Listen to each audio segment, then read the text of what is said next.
Assalomu alaykum, kanalimizga xush kelibsiz. Eng so'nggi o'zbek va jahon futboliga oid xabarlar aynan shu yerda bo'ladi. Videoga like bosing hamda o'z fikrlaringizni izohlarda yozib qoldiring. Ha, aytgancha, kanalga obuna bo'lishni unutmang.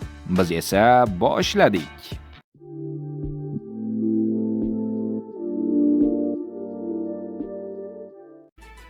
Ronaldo Florentino Perezga Miu futbolchisini sotib olish kerakligini aytdi. Realning sobiq forvardi Cristiano Ronaldo Madrid klubi prezidenti Florentino Perezga xabar yo'llab, bundan Manchester United yarim himoyachisi Bruno Fernandes bilan shartnoma imzolash imkoniyatini ko'rib chiqishni so'radi, deb yozadi Goal Digital. Miu 30 yoshli portugaliyalikni 90 million yevroga baholamoqda. Uning shartnomasi 2027-yilning yoziga qadar mo'ljallangan. Ammo klub kelishuvni uzaytirish ustida ishlamoqda. Madridliklar futbolchi allaqachon 30 yoshdan oshgani va shartnoma muddati tugashiga 2 mavsum qolganini hisobga olib, bunday summani juda katta deb hisoblamoqda, ammo unga haqiqatda ham qiziqish bor. Messining Inter Miami'dagi kelajagi ma'lum. Qishda Inter Miami bilan shartnomasi yakuniga yetadigan Lionel Messining AQSh jamoasidagi taqdiri ma'lum. 8 kira oldin to'p sohibi amaldagi shartnomasini 1 yilga uzaytirishga rozi bo'lgan. Mbappe UEFAga PSG ustidan shikoyat qildi. Kylian Mbappe UEFAga murojaat qilib, PSG tomonidan maosh bo'yicha qarzdorlik to'lanmayotganidan shikoyat qiladi. 2024 yil sentyabrda Fransiya Professional futbol ligasi PSG klubini yozda Realga erkin agent sifatida o'tgan hujumchiga maosh va bonuslar bo'yicha qarzini to'lashga majbur qilgan edi. Keyinchalik Mbappe LFP'ning intizomiy qo'mitasiga murojaat qilgan, biroq klubning Parij sudiga da'vo kiritgani bois murojaat rad etilgan. Kecha PSG hisobidagi 55 million yevro mablag' muzlatib qo'yilgani ma'lum bo'ldi. Bu summa klubning Mbappega bo'lgan qarziga to'g'ri keladi. Muzlatish haqidagi qaror chorshanba kuni Parij sudining ijro sudyasi tomonidan chiqarilgan. Klub sudga tayyor ekanini bildirib, shunday degan: Kylian bu ishni yuta olmaydi. Ushbu ish bo'yicha dastlabki sud jarayoni 26-may kuniga belgilangan. Mbappening himoyachisi Delfin Verheyden Fransiya sport vaziridan vaziyatga aralashishni va Fransiya futbol federatsiyasi apellyatsiya qo'mitasining Mbappening shikoyatini ko'rib chiqmaslik to'g'risidagi qarorni sud tartibida qayta ko'rib chiqishni so'rashini ma'lum qildi. Shuningdek, u UEFAga ham murojaat qilishini va klub maosh to'lash majburiyatini buzganini ko'rsatib o'tishga ishora qildi. Agar klubning aybi isbotlansa, parijliklar Chempionlar Ligasi yo'llanmasidan mahrum qilinishi mumkin. Guardiola Rafinhani jamoasida ko'rmoqchi. Manchester City bosh murabbiyi Pep Guardiola Barselona vengeri Rafinha Diasni jamoasida olib kelishni istamoqda. Bu haqda El Nacional xabar berdi. Ma'lumotlarga ko'ra, Kevin De Bruyne, Bernardo Silva, Phil Foden bu mavsumda klubning ishonchini oqlashmagan. Shu sababdan Guardiola hujum chizig'ini kuchaytirishni istamoqda va yangi yulduz futbolchini jamoaga jalb qilishni rejalashtiryapti.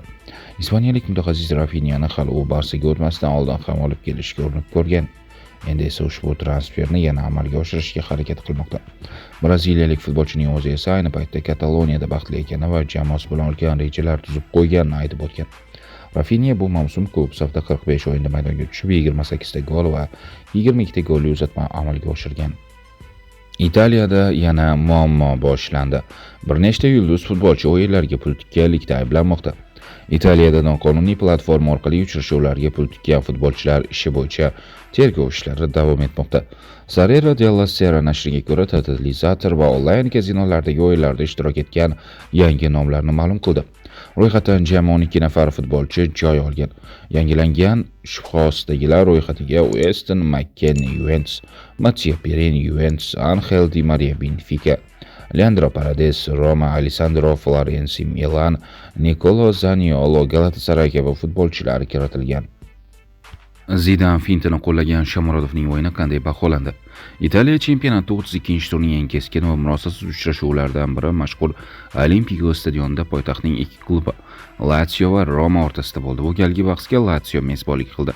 Yevropa Chempionlar Ligasining kelasi mavsumiga beriladigan yo'llanmalarga da'vogarlik qilayotgan jamoalarning o'zaro bahsida muxlislar 2 ta gol ko'rdi. Dastlab mezbonlar 47-daqiqada Alessio Romaglioning zarbasidan keyin hisobni ochgan bo'lsa, Matias Sule 69-daqiqada vaziyatni tenglashtirdi. Eldor Shomurodov 59-daqiqada maydonga tushib, Roma hujum chizig'ini kuchaytirdi, biroq berilgan vaqt legionerimizga natijaga ta'sir o'tkazish uchun yetmadi. Nufuzli manbalardan biri Siama La Roma portali derbidan keyin Roma futbolchilarining harakatlarini quyidagicha baholadi.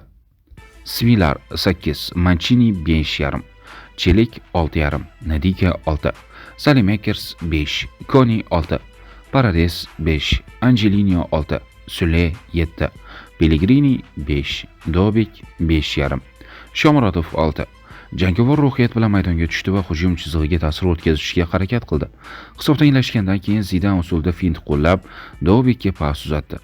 Artyom vaziyatni boy berdi. Shomurodov o'yinni o'zgartirishga urindi, biroq o'zini ko'rsatish uchun berilgan vaqt kamlik qildi. Kristanti 6, Ranieri 6 ball to'pladi. Ronaldoning o'zi va oilasi xavf ostida. Saudiya Arabistoni chempionati to'polalik mahoratini namoyish qilib kelayotgan Al-Nassr hujumchisi Cristiano Ronaldo futboldan tashqari maishiy muammolarga e'tibor qaratishga to'g'ri kelmoqda. Marca nashrining yozishicha, 40 yoshli hujumchi Saudiya Arabistonida bo'lib turgan bir guruh noma'lum shaxslardan o'zi va oilasiga qaratilgan tahdidli xabarlar olmoqda. Bu guruh Cristiano Ronaldoning o'zi va oilasi vakillarini o'g'irlab ketish va bu orqali pul undirishni maqsad qilgani aytilmoqda. Cristiano Ronaldo xavfsizlikni ta'minlash uchun portugaliyalik sobiq harbiy xizmatchi Miguel Viazni yolladi. Bu mutaxassis yuqori darajadagi xavfli harbiy va jangovar amaliyotlarda ishtirok etgan. Miguel yaqinda Ronaldoning sevgilisi Georgina Rodrigesga Parijda tashkil etilgan modalar namoyish tadbirida hamkorlik qilgan edi. Uning fotograflarga qilgan qo'pol munosabati ko'plab e'tirozlarga sabab bo'lgan. Endi Miguel Viazga yanada mas'uliyatliroq vazifa topshirildi. Abbosbek Fayzullayev CSK'ni tark etadimi? Ispaniya, Fransiya va yana Rossiya Premyer Ligasidagi eng yaxshi yosh futbolchilardan biri Abbosbek Fayzullayev katta ehtimol bilan yozgi transfer oynasida CSK klubini tark etishi mumkin. Bu haqda Eurofutbol.ru nashri xabar berdi. Yevropadan jiddiy qiziqish. Manbalarga ko'ra, o'zbekistonlik yarim himoyachiga Ispaniya klublari tomonidan qiziqish bildirilyapti. Shu bilan birga Fransiya jamoalari ham Fayzullayevning harakatlarini kuzatib borishda davom etmoqda. Ya'ni Yevropa klublari uchun Abbosbek hali ham jiddiy nomzod. Benfica, Galatasaray, Bavariya takliflari haqida gap bor. Avvalroq Fayzullayevning Portugaliyaning Benfica klubiga o'tishi amalga oshmagani haqida xabarlar tarqalgandi. Shuningdek, Turkiyaning Galatasaray va Germaniyaning Bavariya klublari ham uni o'z safida ko'rish istagini bildirgan. Ya'ni Abbosbek uchun transfer oynasida raqobat jiddiy bo'lishi kutilmoqda. CSK'dagi raqamlar qanday? Fayzullayev joriy mavsum 29 ta uchrashuvda ishtirok etdi. 3 ta gol va 7 ta assist qayd etdi. Bu natijalar yosh futbolchi uchun yaxshi ko'rsatkich sanaladi. Qiymati qancha? Transfer Market portali Fayzullayevning transfer bahosini 8 million yevro deb baholagan. Muxlislar nima deydi? CSK ishqibozlari: u ketsa jamoa yarmi ketadi deydi. O'zbek muxlislari esa Abbosni La Ligada ko'rmoqchimiz deb yozmoqda. Bir narsa aniq, Abbosbekning katta futboldagi yo'li endi boshlanmoqda.